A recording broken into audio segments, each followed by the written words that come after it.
Hello learners, আসসালামু আলাইকুম। আপনারা দেখছেন ইব্রাহিম 360, সাথে আছি আমি ইব্রাহিম খলিল। আজকে টিউটোরিয়ালটির মাধ্যমে আমরা ক্লাস 6 এর চ্যাপ্টার 9 এর 9.7 যে অ্যাক্টিভিটিস আছে, কমপ্লিট দ্য রাইটিং, এই লেসনটা নিয়ে বিস্তারিত আলোচনা করব। চলুন শুরু করা যাক।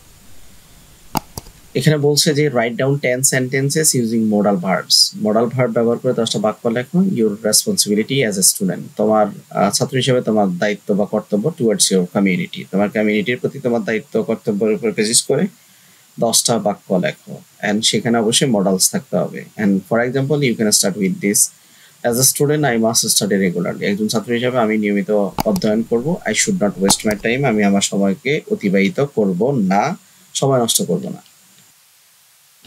ওকে, as a student I must study regularly, এটা অলরেডি আছে। I should not waste my time. তারপর হচ্ছে I have to go to school regularly, আমি নিয়মিত স্কুলে যাব। I want to helpful to my classmate, আমি ক্লাসমেটের প্রতি অনুগত থাকবো। And I should be respectful to my teacher and senior in my locality, আমার লোকালিটিতে বা ক্লাসরুমে আমি রেসপেক্টফুল থাকবো সিনিয়রদের প্রতি। অ্যান্ড আই মাস্ট, এখানে হি মাস্ট বা I must serve the society and join in volunteer activities, আমি ভলান্টার অ্যাক্টিভিটিসে কি করব, অংশগ্রহণ করব এবং অবশ্যই সমাজকে নেতৃত্ব দিব, সমাজের কাজ করব। So I had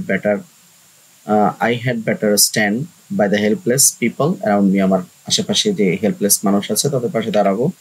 I should not hit the poor people, আমি গরিব লোককে ঘৃণা করব না আমার কমিউনিটিতে যারা আছে। I should not disobey social rules, আমি কখনো সোশ্যাল রুলকে ডিজবে করব না। অ্যান্ড লাভ মাই কান্ট্রি, অবশ্যই দেশকে ভালোবাসবো। I must keep my environment clean, আমার এনভায়রনমেন্টটা কি রাখবো, ক্লিন রাখবো। I should ensure green community to plant more trees, আমি অবশ্যই গ্রিন কমিউনিটি করার জন্য প্রচুর পরিমাণ গাছ লাগাবো। I should not miss use hour natural asset, প্রাকৃতিক সম্পদগুলো নষ্ট করব না। তো এই ছিল আজকের আয়োজন। পরবর্তী চ্যাপ্টার 11 এর অন্যান্য ভিডিও দেখার আমন্ত্রণ জানিয়ে আজকের মধ্যে এখানে শেষ করছি।